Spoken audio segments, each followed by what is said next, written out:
Hey everybody, it is Barb Teckle. So today I am doing a review for a deck that I was asked to take a look at it was published by Inner Traditions, Bear & Company, and they had contacted me and asked me if I would be interested in receiving a copy of this deck and reviewing it. So it really intrigued me, and the name of the deck is Celtic Healing Oracle, and it's by Rosemarie Anderson, who is a transpersonal psychologist, and the illustrations are by Susan Dorff. So I am fascinated by the Celtic culture, and what really intrigued me was how the images, at first glance, when you look at them, they reminded me of ink blots. And you know how they have done that testing in psychology of when you look at the ink blot and saying, what is it that you see? And people see different things within that ink, those different ink blots. So these are much easier to tell what they are, but it's what it reminded me of, and that just really piqued my interest and intrigued me, along again with the Celtic culture, which I do appreciate. I don't know a lot about it, though I know some things. And one thing I really appreciate about the Celtic culture is how they are really tied into nature and really appreciate nature for what it provides us and how it supports us. And in reality, we are all part of nature. So I agreed to take a look at this deck, and I'm going to share it with you today.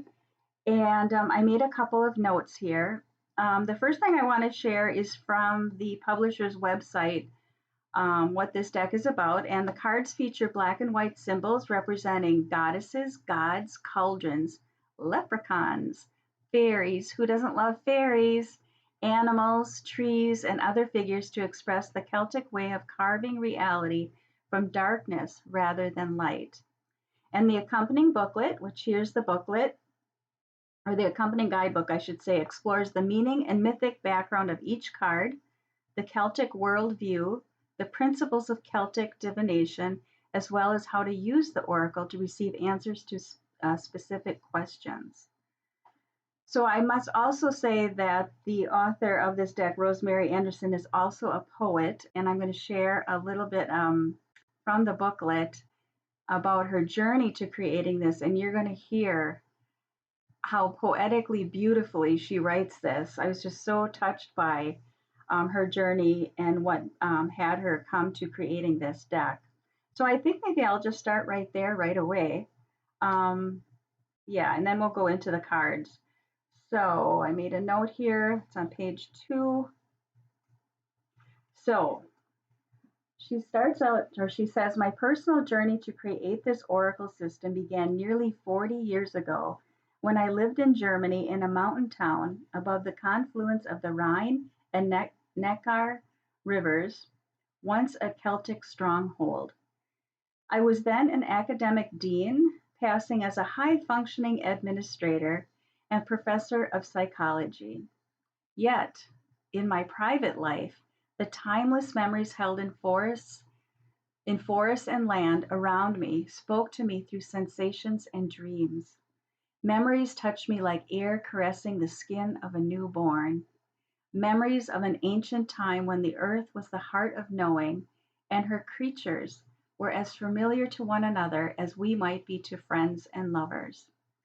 Animals, trees, plants, and spirits invited me to experience their reality, where nothing is lost because they remember even as we forget. Isn't that beautiful how she wrote that? Doesn't it just make you want to, I think so many of us are experiencing this. We know that there's more than what we have been experiencing on this planet, and so many of us are yearning to be back in that space. And this deck can, absolutely help you with, doing some journaling with the cards and gaining insight from this to exactly what she's speaking of. And there are some animal cards in this deck, which I'm happy to say, since I love collecting decks with animal themes.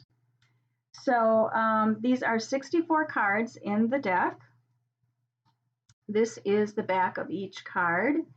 And I know there is a symbology around this symbol, but I don't know offhand. I should have looked that up before I did the video.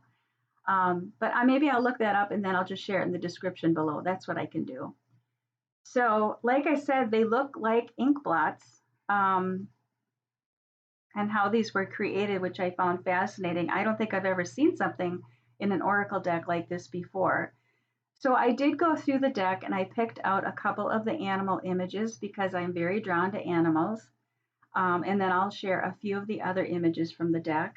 But here is one I really loved, the mare, number 12, healing the wounds of abandonment and loss of trust. I really believe this is something so many of us on the planet are going through right now, and learning to heal that abandonment wound, as well as feeling like we have lost a lot of trust in different things in our world as well. And then this is just a gorgeous. I love this illustration. The utterly stag, wild nature. I would love to frame that. It's just so gorgeous. Now this one isn't an animal, but when I was looking through the deck, this one really spoke to me. In part, I think because we are in a new year, and it is the Green Man and renewal. And just being in the beginning of a new year, we have a clean slate, a new chapter to write in our lives. The new year does bring this sense of renewal, that there is this clean slate, and what are we going to do with it, right? Bridget, the snake and fire goddess, and snake, of course, all about transformation. I just love this image as well. And it reminds me too of the Kundalini rising. And oh my gosh, this is just speaking to me right now. This is what I love about oracle cards. And, the longer you look at an image, the more insight that comes up, or the more reflection that comes up. And as I said that about the Kundalini, in my last book, I wrote about how I, in a meditation, had this snake come to me in the meditation and come and rest right between my breasts. And it was the most beautiful experience. And she was the sweetest, kindest snake. And it was just a confirmation from that snake of this healing that I had gone through, that she was there supporting me through that transformation. So, oh my gosh, I just saw that now, and I just feel like that really represents me and that time that I went through too. So what a beautiful reflection. I love that. And then we have bear and fierce femininity. It's hard to say. So often, I know when I think of bear, I automatically go to the soft and cuddly bear first. But there's also the other side of bear, which is fierce. But fierce, I like fierce femininity because, it's all about standing your ground, and what you believe in. That's what I get from the card, at least. And then she does have what she wrote for each card in the deck, which I'll share a little bit of that in a few moments. And then I love this card as well. As you know, I love dogs, and dogs have been big healers in my life for me. Lapdog, hound of the goddess, intimacy with self. This one really speaks to me too, because that has been my experience time and time again with each dog I've had in my life who's helped me heal on some level. So I really appreciate that card as well. One thing I did do, which I do with every new deck that I get, and I will share that as well, is I will pull a card from a new deck, and I ask the question, how will this deck serve me? So I'm going to share that toward the end. So I shared the personal journey. Next, I want to share with you something else that she said in the guidebook. And this guidebook is 165 pages, so it's a nice size guidebook. Let me find page 8. I like that you said, wherever the Celts lived, the world was lively and connected with a sensitivity toward the mysterious other world. In the Western world, we tend to run away from that other world. We're afraid of it. We're afraid of the unseen. I love that the Celts, sought that out, the mystery of the other world. And the other thing I like that she shared in the guidebook was how she defines divination. This really spoke to me. I hadn't heard it said in this way. And she defines divination as focused intuition. Pulling cards invites symbols to pique unconscious yearnings and hidden insights. This is one of the things I love about oracle cards. Because if you're having a hard time tapping into your intuition, I like that she calls this focused intuition. Because as you pull a card, and just like what happened to me just on camera just a few moments ago, is pulling that, let me find it again, the snake card, the snake goddess card. When I initially looked at that card, I didn't see what I saw as I was talking to you. And it really brought back this wonderful insight that I received a few years ago. And it was so, as it was just so touching to me. So I like that she says focus intuition, because as you pull cards, the symbols of the cards will speak to you. And they do. They bring something up from the unconscious, because so often, our minds will try to block what is trying to come to the surface. And usually it's a part of us, those different various inner parts of us that are maybe trying to protect us and doesn't want that to come to the surface. But there's other parts of it that need to be expressed in order for us to heal and to move forward and to evolve. So I just loved how she said that. It just really makes a lot of sense to me. So I also wanted to share on page 12 here, she wrote a little bit about how the actual creation of this deck. And she said this oracle system was created on a quiet Sunday afternoon. For many months, a family crisis had interrupted my writing and research in Celtic archaeology, mythology, literature, and art. At last, a leisurely afternoon stretched before me. In about an hour, I sketched out the essentials of this oracle system. Emerging in flashes of insight, the system seemed already formed and nourished by the silent months just past. Each of the 64 oracles in this new system represents a symbol and narrative that stretches back through centuries of Celtic history. This creative process was supported by 2 decades of casting the I Ching, the ancient Chinese oracle, for personal use. With this experience behind me, I understood the essential structure of an oracle system in an intimate way.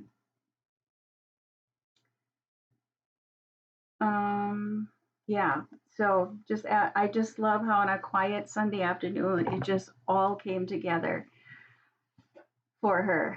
So I thought I'd share a few of the other cards. I don't know if I said that there's 64 cards in this deck. And here is the Raven Goddess. I don't know if you can see the ravens in the goddess's hair. And the word on the card is chaos.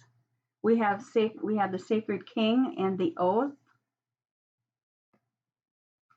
Coupling of earth and sky, and the message of unlimited possibilities. Who doesn't love unlimited possibilities? Especially at the beginning of a new year, there's so many possibilities, right? I love this one too, the Horse Goddess and Safe Passage. Horse for me represents empowerment. Let's see what else. Here's Raven. Oh, you really have to look closely at this one. Now I'm remembering going through the deck the first time. I just love this one too. Raven, truth telling and prophecy. You have to look closely to see the raven. I hope you see it. It's just beautiful, absolutely gorgeous. Let's see, a couple more here. The Fairy Hill, the hidden world of fairies.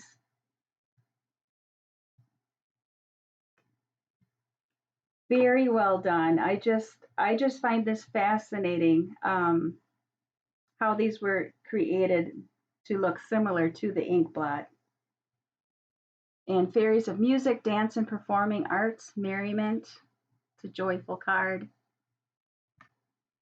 So I wanted to share with you also, like I said just a few minutes ago, is I will ask every time I get a new deck, I will shuffle the deck and I will ask the question, How will this deck serve me? And I really love the card um, that presented itself to me because it seems very fitting right now for me. So, how will this deck serve me? And I pulled Salmon and Knowledge, card number 20. So, I first just wrote what came to me and what I thought this card is about for me. And I wrote, I'll learn things I'm not aware, I'll learn new things I'm not aware of. As I've already learned from reading from the guidebook when I read about salmon, and also read actually the guidebook and how she created it and more about the Celtic history and culture. And I also wrote, salmon reminds me as they swim upstream against the natural flow that knowledge gleaned isn't always easy, but worth it. And I wrote that all knowledge is useful whether you use it or not. And I think that's so true. You know, it's like mistakes. There's really no mistakes in life because we learn from our failures as well as our things that we consider a success or things we consider a failure as well. We learn from both. Nothing is wasted. Knowledge is never wasted. So I wanted to read the rest of the message from Salmon just to give you a little taste of how she puts this together, how Rosemarie put this together.